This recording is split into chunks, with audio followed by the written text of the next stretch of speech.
Hello students of 7th standard. चलिए आज हम इंग्लिश बाल भारती का 2.2 लेसन द सोवेनिर देखेंगे। सोवेनिर का मतलब होता है कुछ किसी के लिए गिफ्ट लाना, या कहीं हम बाहर से जाते हैं तो अपने याद के लिए या उस जगह की याद रखने के लिए हम अगर कोई वस्तु या लेकर आते हैं, कोई भी थिंग्स के रूप में कुछ भी भेंट लेकर आते हैं, उसे हम सोवेनिर कहते हैं। ठीक है, तो चलिए हम ये लेसन स्टार्ट करते हैं। बिफोर स्टार्टिंग इट मैं आप सभी से रिक्वेस्ट करना चाहती हूँ कि यदि अभी तक आपने मेरा यह चैनल सब्सक्राइब नहीं किया है तो प्लीज़ सब्सक्राइब कीजिए, लाइक कीजिए, कमेंट कीजिए और ज़्यादा से ज़्यादा शेयर कीजिए, जिससे बहुत सारे बच्चों का फ़ायदा हो सके। चलिए हम ये लेसन स्टार्ट करते हैं।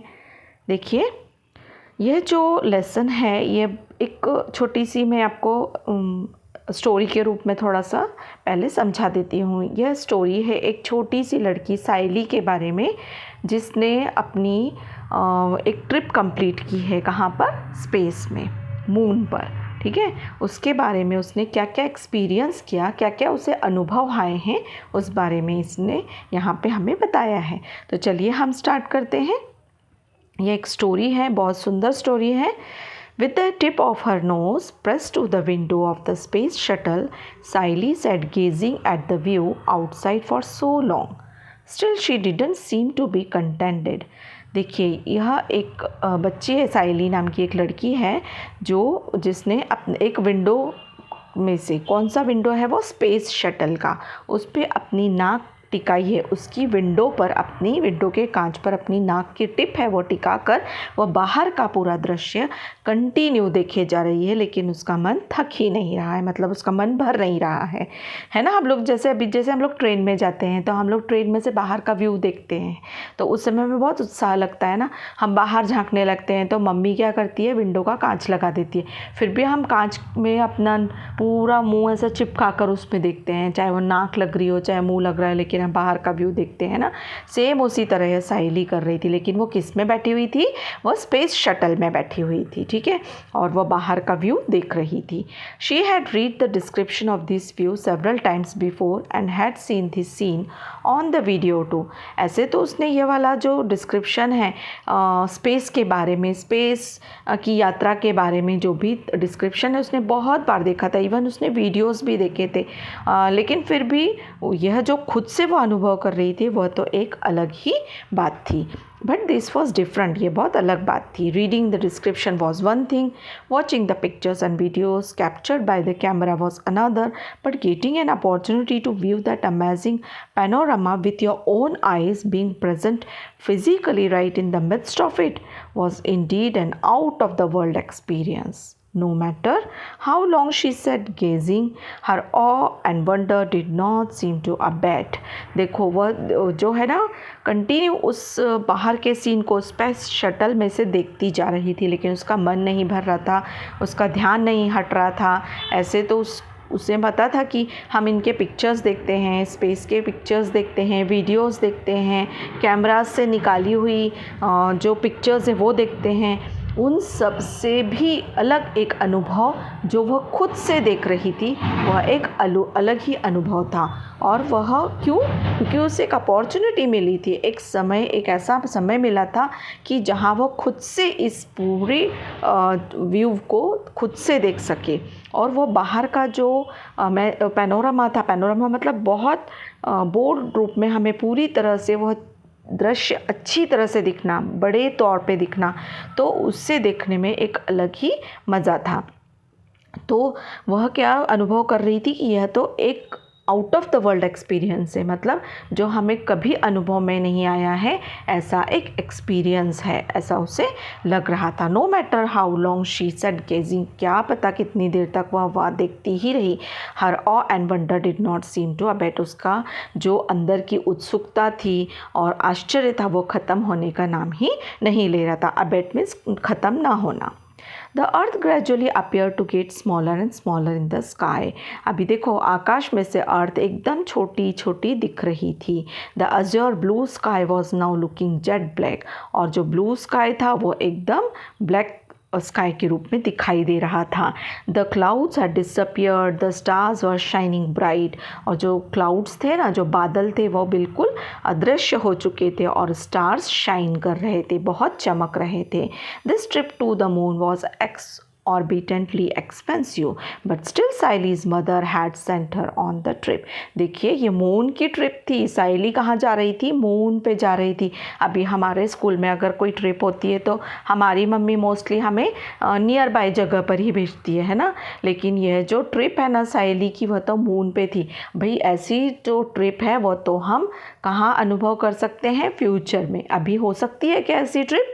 नहीं, अभी तो जो एस्ट्रोनॉट्स जाते हैं बहुत एक्सपेंसिव से, बहुत मेहनत से जाते हैं, तो नेचुरली यह जो ट्रिप है उस बच्चे ने फ्यूचर में प्लान की है, मतलब ये फ्यूचर की ट्रिप है, ऐसा फ्यूचर में हो सकता है, ऐसी यह साइली की ट्रिप है।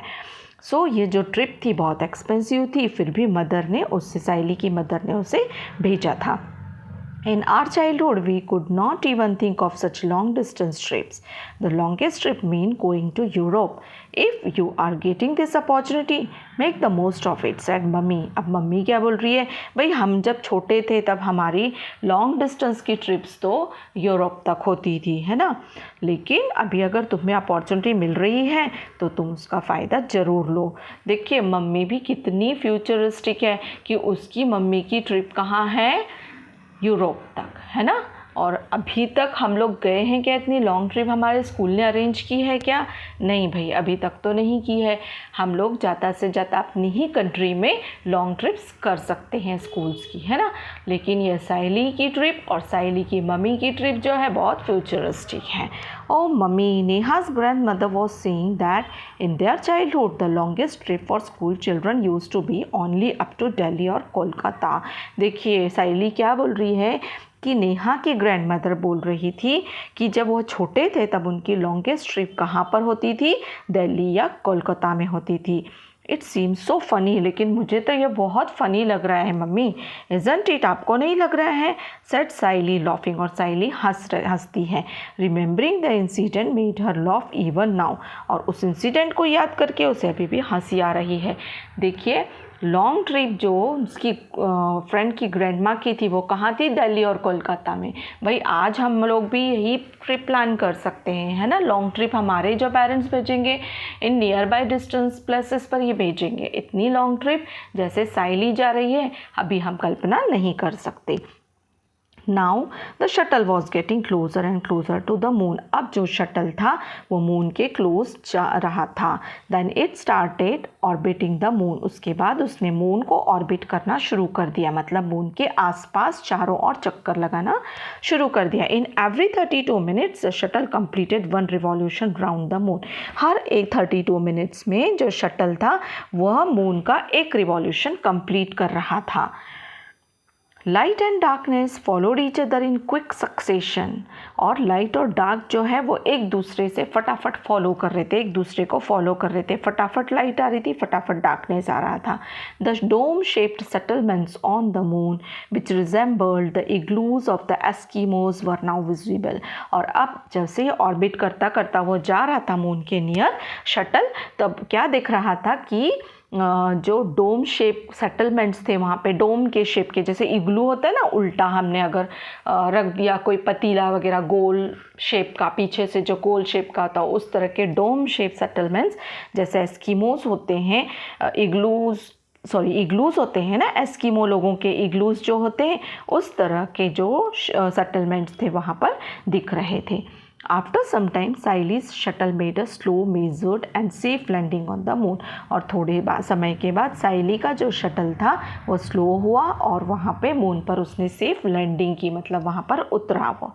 The door of the shuttle was opened and children were escorted through an airtight tunnel to the settlement at the Neil Armstrong base. अभी देखिए जब वो लोग उतरे ना वहाँ पे तो उन्हें किस तरह से सुरक्षितता से वहाँ से निकाला गया कि जो डोर थे ना उनके शटल के वो कहाँ ओपन हो रहे थे?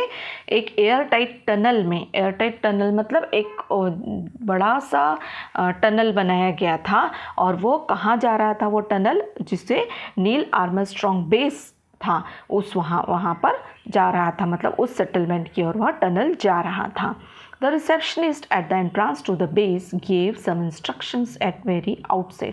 और निकलते ही सबसे पहले रिसेप्शनिस्ट ने एंट्रांस पर ही उन्हें कुछ इंस्ट्रक्शंस दिए, उन्हें कुछ सूचनाएं दी। I welcome you all to the Neil Armstrong base. अब रिसेप्शनिस्ट कहते हैं कि हम आपका नील आर्मस्ट्रॉन्ग बेस पर वेलकम करते हैं, स्वागत करते हैं। To make your stay on moon pleasant and comfortable I would like you to take certain precautions. Moon पर अच्छी तरह से कंफर्टेबल रहने के लिए हम आपको कुछ प्रिकॉशंस, कुछ सावधानियां बरतने के लिए कहेंगे। Listen carefully to my instructions and please follow them during your stay. तो अच्छी तरह से मैं जो भी कह रहे हूँ या कह रही हूँ उसे ध्यान से सुनिए और उन इंस्ट्रक्शंस को आप फॉलो कीजिए। You know that the gravitational force of the moon is 1/6 that of the अर्थ। तो आप जानते हैं कि जो मून की ग्रेविटेशनल फोर्स है वह कितनी है, उस अर्थ की 1/6 ही है। तो यहाँ हमें पता पड़ता है कि मून की जो ग्रेविटेशनल फोर्स है वह अर्थ से सिर्फ 1/6 ही है। और in the human settlement on the moon gravitational force equivalent to that of the earth. और इस तरह से जो ह्यूमन सेटलमेंट्स मून पर बनाए गए हैं वहाँ पर जो ग्रेविटेशनल फोर्स है वह अर्थ की ग्रेविटेशनल फोर्स की तरह ही बनाई गई हैं, मतलब वो आर्टिफिशियली क्रिएट की गई हैं। वो जो फोर्स है ग्रेविटेशनल फोर्स अर्थ वाली मून के सेटलमेंट पर आर्टिफिशियली क्रिएट की गई हैं। It has been artificially maintain but outside those settlements. लेकिन उस सेटलमेंट के बाहर the gravitational force of the moon is at work. लेकिन उन सेटलमेंट्स के बाहर की जो ग्रेविटेशनल फोर्स है वो मून की ही ग्रेविटेशनल फोर्स रहेगी। You will have to be extremely careful when you roam around there. और अब जब उस तरह आसपास कहीं घूमोगे तो आपको इस बात का बहुत ध्यान रखना होगा। The second point to remember is related to shopping on the moon. और दूसरा जो पॉइंट है जो आपको ध्यान रखना है कि मून पर शॉपिंग करने का। You all must be interested in carrying souvenirs back home from the moon. आप सभी को अच्छा लगेगा यहाँ से कुछ सोवेनियर्स लेके जाने का, यानी कुछ भेंट, कुछ वस्तु ऐसी जो याद के लिए आप ले जाना चाहो तो वह आपको यहाँ से ले जाने की इच्छा रहेगी। Please buy the articles only from the shops which are inside the dome shape settlements. तो आप कहाँ से खरीदोगे ये आर्टिकल्स? जो डोम शेप सेटलमेंट्स हैं उनमें से ही खरीदोगे। There you will be assured of genuine articles. वहाँ से आपको जेन्यून, अच्छे, जो आपके लिए बिल्कुल व्यवस्थित हैं ऐसे ही आर्टिकल्स आपको मिलेंगे। There you will be assured of genuine articles. Do not buy anything from unauthorized shop outside the settlement. इसलिए इस सेटलमेंट के बाहर जो अनऑथराइज्ड शॉप हैं, जो मतलब ऐसी हैं जिन्हें ऑथराइज नहीं किया गया है, ऐसी जो शॉप्स हैं वहाँ से प्लीज़ आप कुछ भी खरीदो मत। I wish you a very happy and pleasant stay on moon. और अब मैं आप सभी के लिए मून पर अच्छी जर्नी की और अच्छी यात्रा की मतलब जो आप यहाँ पर रह रहे हैं उसके लिए मैं विश करती हूँ या करता हूँ, ऐसा रिसेप्शनिस्ट ने कहा। A jam packed 3 days program awaited the children on the moon. अब बहुत टाइट, ऐसा जैम पैक्ड हम बोलते हैं ना, एकदम टाइट ऐसा प्रोग्राम उन लोगों के लिए, बच्चों के लिए 3 दिन का मून पर था। According to the earth calculations on the moon there were 15 days of daylight and 15 days of night time। अब देखिए कि अर्थ के कैलकुलेशंस के हिसाब से मून पर 15 डेज़ का डे लाइट था, मतलब दिन रहेगा 15 डेज़, और 15 डेज़ नाइट टाइम, और 15 डेज़ रात का समय रहेगा। So the 3 days of the trip were going to be part of night time on the moon. और ये जो ट्रिप गई है ना तो वह नाइट टाइम पे गई है, मतलब जो 3 दिन मिलेंगे वो नाइट टाइम के मिलेंगे। किस पर? मून पर। One of the most important programmes of the first day was sky watch. और पहले दिन का प्रोग्राम क्या है? स्काई वॉच करना, ठीक है। On the earth it was usually foggy and the stars were seen rarely. अब पहले दिन का जो उनका प्रोग्राम था क्या बना था कि वह लोग स्काई वॉच करेंगे। तो ऑन द अर्थ, जो हम अर्थ पे देखते हैं, इट वॉज यूजुअली फॉगी। जब हम आकाश की तरफ देखते हैं तो हमें थोड़ा फॉगी दिखता है ना। स्टार्स वर सीन रेयरली, और स्टार्स हमें बहुत कम दिखाई देते हैं। On and only very faintly, और फेंट दिखाई देते हैं, एकदम चमकीले नहीं होते हैं। There was no atmosphere on the moon, और मून पर तो किसी तरह का एटमॉस्फेयर नहीं था। On the dark background of the moon sky, the stars shone dazzling bright. और ऐसे समय पर जो स्काई था ना मून का, वो बहुत अच्छा डार्क था, और उस पर स्टार्स जो थे वो बहुत डेजल कर रहे थे, बहुत चमक रहे थे। The most attractive view was that of the disc of the earth, और सबसे अट्रैक्टिव क्या लग रही थी? अर्थ लग रही थी, एक डिस्क के रूप में दिख रही थी। जैसे हम अर्थ पे से मून को देखते हैं, वह भी हमें कैसे दिखाई देता है? चमकीला डिस्क की तरह दिखाई देता है ना। उसी तरह से मून पे से अर्थ भी एक डिस्क की तरह दिखाई दे रही थी। In the moon sky the earth look 13 times bigger than the moon in the earth sky. और मून स्काई से अर्थ कैसी दिख रही थी? मून से भी 13 टाइम्स बिगर, 13 गुना बड़ी दिखाई दे रही थी। It was also 70 times brighter, और 70 गुना ज़्यादा ब्राइट दिखाई दे रही थी। The earth light fell on the moon, earth का जो लाइट था वो मून पर पड़ रहा था। This beautiful enchanting view made Saili and her friends ecstatic, और इसकी वजह से सब एकदम अवाक रह गए देख कर कि अरे बाप रे, इतना सुंदर सीन है। दे फेल अस्लीप फीलिंग हैप्पी, और फिर इस तरह से वह बहुत खुश हुए और सो गए। Excited the comfortable at the same time, और बहुत एक्साइटेड थे, बहुत कंफर्टेबल थे। The second days attraction was the circus on the moon. अब सेकेंड डे वहाँ पे सर्कस भी थी। भाई मून पर भी सर्कस हुई। देखिए, मून पर ट्रिप गई है और मून पर उन्हें सर्कस देखने को मिल रही है।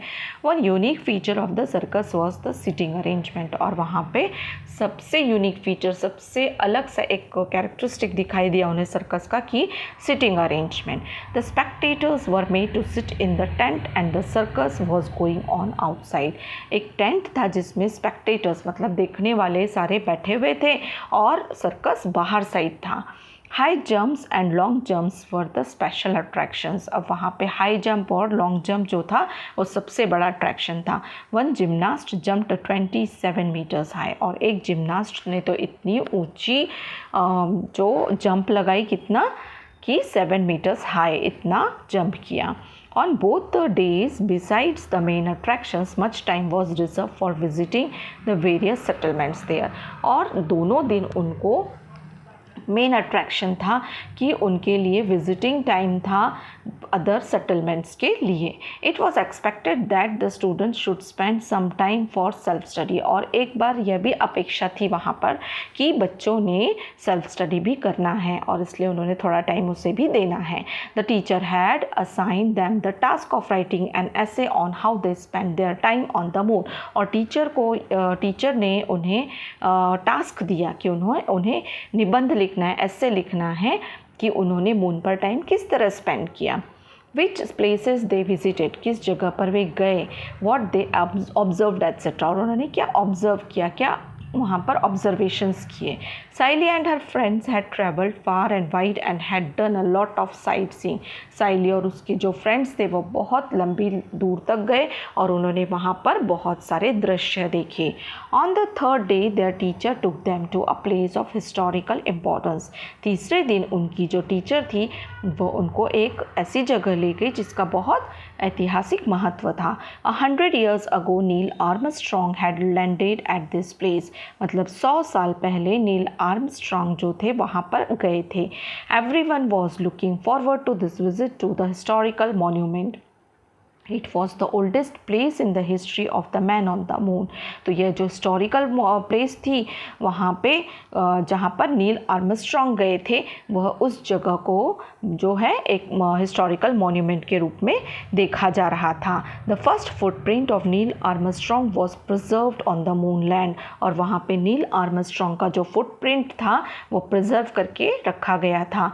Beside the footprint was a grand statue of Armstrong. इसी तरह एक बहुत बड़ा स्टैचू आर्मस्ट्रॉन्ग का वहाँ पे था। At the base of the statue were carved the first words uttered by a human on the moon. और वहाँ पे कुछ कार्विंग की गई थी, कोर मतलब कोर बोलते हैं ना, कोर कर लिखा हुआ था वहाँ पे फर्स्ट वर्ड कि ह्यूमन ने जो फर्स्ट स्टेप वहाँ पे रखा था उस बारे में कार्व किया गया था. One small step for a man, one giant leap of mankind की एक स्मॉल स्टेप इंसान का, लेकिन बहुत बड़ी उछाल, बहुत बड़ी छलांग जो बोलते हैं मैनकाइंड की, वहाँ पर इस तरह का वर्ड्स वहाँ पे लिखे हुए थे. The next attraction for the children was that they were going to wear the space suits for the first time. और दूसरा एक अट्रैक्शन था, नेक्स्ट अट्रैक्शन उनके लिए था कि बच्चों को स्पेस सूट्स पहनाए गए थे पहली बार. Then they were going to roam outside experiencing the gravitational force of the moon. अब ये स्पेस सूट्स बच्चों को क्यों पहनाए गए थे? ताकि वह मून की जो ग्रेविटेशनल फोर्स है उसमें जाकर बाहर, सेटलमेंट से बाहर जाकर उस ग्रेविटेशनल फोर्स को अनुभव कर सकें, देख सकें. Be careful when you walk, dear children. Don't run or sprint. You will fall. The teacher was warning repeatedly. अब टीचर बार बार उनको वार्निंग दिए जा रहे थे कि जब भी तुम यहाँ पर आउटसाइड जा रहे हो, ह्यूमन सेटलमेंट से बाहर जा रहे हो, जो है मून के ग्रेविटेशनल फोर्स के अंडर में जब जा रहे हो तो ज़्यादा भागो मत, ज़्यादा और चलते समय केयरफुल रहो. लेकिन कौन सुनने वाला था? They hope, jumped and ran around. लेकिन सभी वहाँ पे होप कर रहे थे, जंप कर रहे थे, भाग रहे थे. Buy ornaments specially made from the stones on the moon, very cheap, cheaper than those available in the shops in the settlements. अभी बाहर वहाँ क्या हो रहा था, जब वो लोग बाहर गए ना, नील आर्मस्ट्रॉन्ग सेटलमेंट से जब बाहर गए तो वहाँ पर उन्होंने देखा कि बहुत सारे ऑर्नामेंट्स बिक रहे थे. और कौन से स्टोन से बने थे? वह मून के स्टोन से बने थे और बहुत सस्ते में मिल रहे थे. Cheaper and better, at least have a look, the road side shopkeeper screamed at the top of their voice. अब वहाँ पर उन्होंने बच्चों ने क्या देखा कि हमारे यहाँ जैसे रोड के साइड में शॉप्स होती हैं ना बाज़ार में, और वो ज़ोर ज़ोर से दुकान वाले चिल्लाते हैं हमारी शॉप में आओ, आपको बहुत सस्ता मिलेगा, आप ये इयररिंग्स लो, ये ड्रेस लो. ऐसा हमारे यहाँ भी दुकान वाले बहुत ज़ोर ज़ोर से चिल्लाते हैं. तो सेम ऐसा ही जो मून पे था, रोड साइड जो शॉप्स थी वहाँ पर भी दुकानदार जो थे वह इसी तरह से शॉपकीपर चिल्ला रहे थे कि आओ, ये बहुत चीप इयररिंग्स हैं, आओ हम इन सेटलमेंट से जो हमारे यहाँ की शॉप्स हैं वहाँ से आप चीज़ें खरीदो, इस तरह से बुला रहे थे. Buy sister buy, I am selling these earrings really cheap. आओ बहनों, आप यहाँ से परचेज़ करो, बहुत सस्ते में ये इयररिंग्स हैं. इस तरह से वो बोल रहे थे. He approached Saili and displayed the set of shining stones earrings. और वह आते ही वह इस तरह से एक शॉपकीपर ने तो फटाफट साइली के सामने आया और उसे इयररिंग्स दिखा दिए. साइली सडनली रिमेंबर्ड हर मदर. और साइली ने जैसे ही वो इयररिंग्स देखे उसे अपनी माँ की याद आ गई. Tomorrow they were to start on their return journey. क्योंकि दूसरे दिन ही उन्हें रिटर्न जर्नी थी, उन्हें वापस अर्थ पे आना था. She had completely forgotten her mother in the last 3 days. और इन 3 दिनों में वह पूरी मतलब अपनी माँ को पूरी तरह से भूल चुकी थी. She felt terribly guilty. और इसलिए उसको बहुत ख़राब लग रहा था. Buy this sister, don't think much, cheaper and better, take it. तो बहन आप ज़्यादा सोचो मत, और ये बहुत चीपर हैं, बहुत सुंदर हैं, आप इसे ले लीजिए. Saili looked around, the other children had proceeded ahead. Saili ने आसपास देखा, सारे बच्चे आगे जा चुके थे. Come on, give me those red earrings quick. और Saili pointed at them and asked what's the price. जल्दी से मुझे वो रेड इयररिंग्स दे दीजिए, जल्दी से. और साइली ने उस रेड इयररिंग्स की तरफ इशारा करके बताया और उसकी प्राइस पूछी. Only 1000 rupees, replied the salesman. Salesman बोला कि यह सिर्फ 1000 रुपये के. देखिए मून पर जो इयररिंग्स कितने के मिले, 1000 रुपीज़ की. लेकिन वह भी बहुत चीप है, ऐसा वह शॉपकीपर कह रहा था. Saili immediately paid the amount, took the earring and ran to catch up with her friends. Saili ने फटाफट वो इयररिंग्स लिए और फटाफट अपने फ्रेंड्स के पास आ गई. On returning home, Saili told her mother very enthusiastically, mummy look what I have brought for you. Her mother picked up the earrings. She exclaimed, "Hello dear, how am I going to wear such heavy earrings?" अभी देखिए, जब घर पे साइली अब वापस आई, उसने अपनी mother को बहुत उत्साह में कहा, मम्मी देखिए मैं आपके लिए क्या लाई हूँ। उसकी मदर ने वह इयररिंग्स उठाकर देखे। शी एक्सक्लेम्ड, उसने बहुत आश्चर्य हुआ। उन्होंने कहा, hello dear, how am I going to wear such heavy earrings? देखो मैं इतने भारी इयररिंग्स कैसे पहनूंगी। Saili immediately realised her mistake, और साइली को अपनी मिस्टेक तुरंत समझ में आई। क्या मिस्टेक समझ में आई? कि उसने वह जो इयररिंग्स थे कहाँ से लिए थे?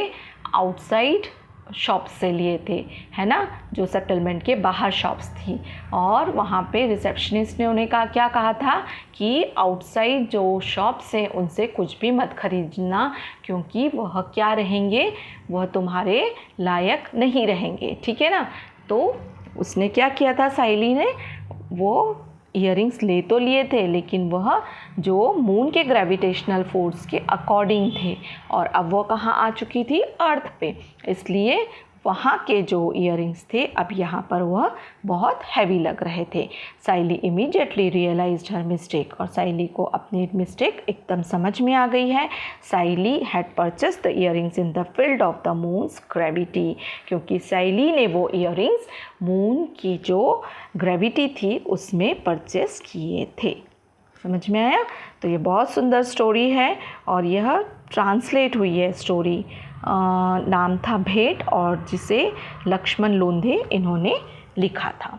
बहुत सुंदर स्टोरी है, तो आप इसे ज़रूर देखिए और मतलब इसे फॉलो कीजिए, और अगर पसंद आए तो कमेंट कीजिए।